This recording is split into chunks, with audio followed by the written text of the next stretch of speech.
Stand by to launch FanStream Sports. 3, 2, 1. Let's start. Hello, sports fans. Welcome to FanStream Sports. Nothing but pure sports. All right, folks, it's the Buckeye Blitz. I'm Tito, Jeff Thitoff. You can follow me on Twitter, X, at ThitHappens. We are FanStream Sports, powered by DSP Media.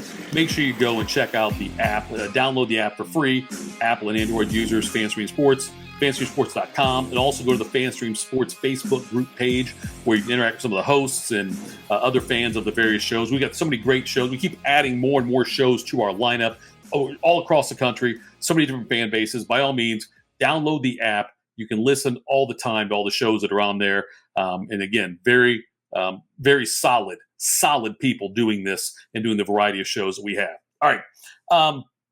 Ohio State, before we get into a little bit about the Maryland game and what Ryan Day had to say today, Ohio State did get another commitment of the class of 2024. Leroy Roker, defensive back out of Florida, 3-star kid, committed to Ohio State.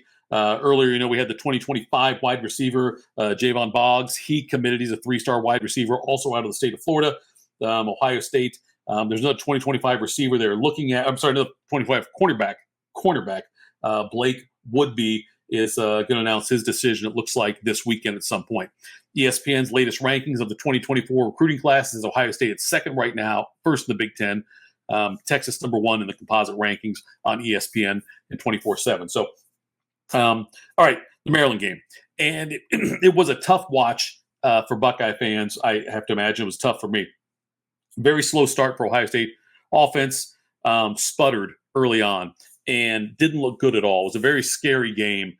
Ohio State could not run the ball, had no answer for Maryland's running game, and Taulia Tagovailoa also, like they were doing. The defense is what stepped up for Ohio State in this game and made the big play on the pick six, and that's what really turned things around for Ohio State. They ended up getting a late backdoor cover, by the way, if you had Ohio State laying 19.5. But the defense carried them in this game. And that's why I'm not that worried about the slow starting offense, because this offense is going to figure it out. Ryan Day will figure it out. I know they've got the Purdue game. We'll talk about that more tomorrow, more on, I guess I say on Friday. We'll talk more about that one. But the defense, though, is what is turned into be the real key to this team. And Jim Knowles has got this defense humming. And they looked at Maryland got the 17 points. Wasn't completely the defense's fault on that stuff.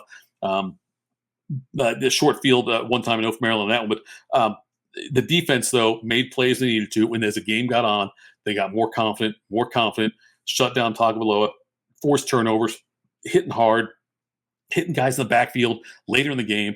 They really imposed their will on Maryland in the 20-point win. Okay, so Ryan Day spoke today, and we'll talk about some of these things he was asked, and he was asked about the offensive line and the personnel. He was asked, is this because the running game was pathetic against Notre Dame also, and then Maryland in this game. The running game was it was awful. Now, Travion Henderson did not play in this game. Looks like he's going to be back to the Purdue game, but that really shouldn't be an excuse as to why the running game was so unsuccessful.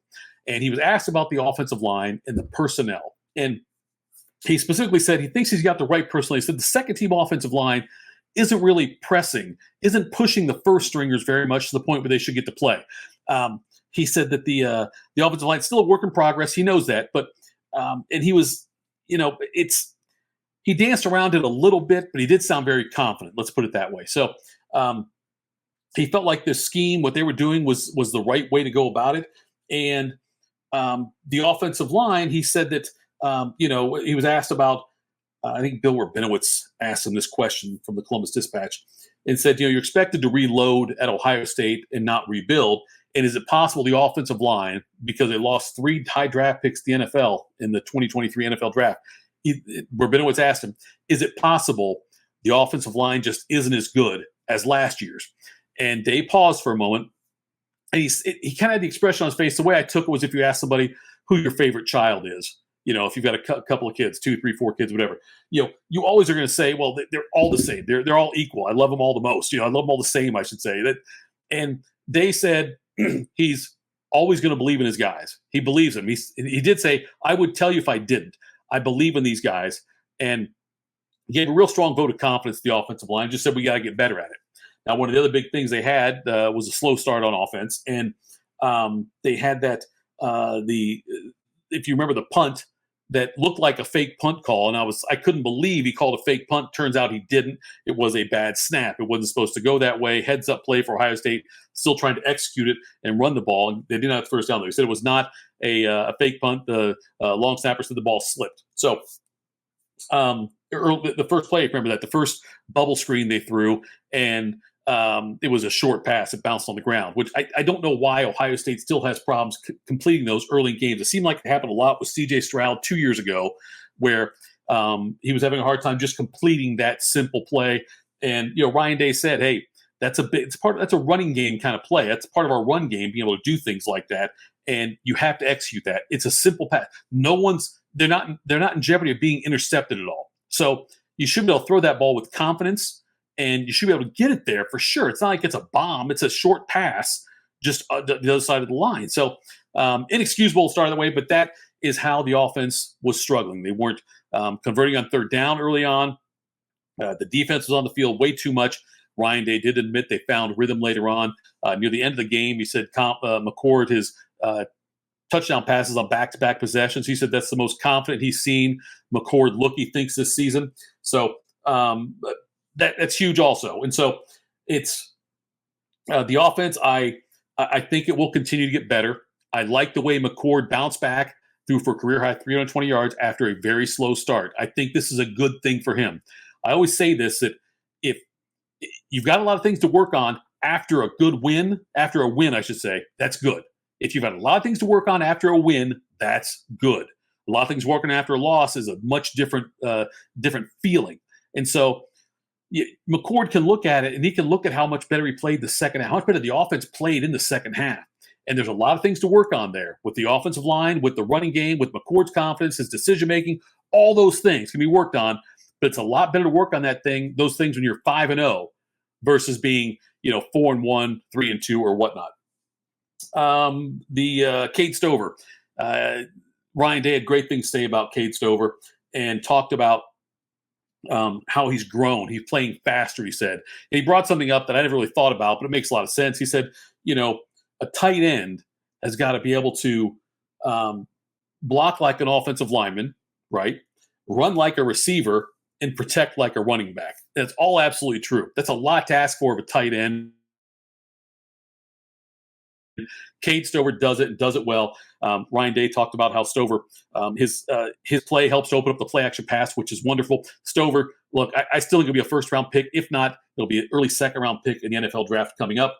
Injury news: no update on Emeka Egbuka. He have left the game against Maryland. No update if he's going to be available yet or not. They say that's questionable as of now. That's my phrase, but they're not sure is what they said. Travion Henderson is going to play this week. One of the other things that came out of the news conference, though, regarding personnel is, we haven't seen Dallin Hayden. And he was a stud last year for a couple games and looked good. And they said they're likely going to redshirt him. Now, he can play in 4 games and still get redshirted. So Day said he still may play. He still might play in this season, but their goal right now is because they have so much depth right now at running back they didn't have last year. They don't want to burn a year of Hayden's eligibility, and they want to be able to bring him back next year. They do love him. They think he's a great talent, so we'll see what happens there. But he may play. He said he may be pressed into playing because if someone gets hurt or a couple guys get hurt like what happened last year. But the plan right now is to keep him in 4 games or fewer and redshirt for next year. Another interesting part that came out, though, speaking about the running game, though, after he answered a lot of questions about the offensive line and the running game and the struggles they've had. And he said that he was asked by a reporter asked him if he thought that, do you think the media is beating up on your running game too much, beating up on your guys too much with all the questions that are being asked and all the concerns about the running game? Do you think that your running backs, your offensive line are being kind of picked on? And he said he gets it. He said, I understand it. I'm going to keep standing up for my guys. He said, but I get why you have to ask the questions. And he said, look, we're not going to run away from expectations. if you don't win every game at Ohio State, they're going to get a new coach. Bit of a hyperbole there, but you do have to certainly do it once in a while. But you're not expected to go undefeated every single year or you get fired.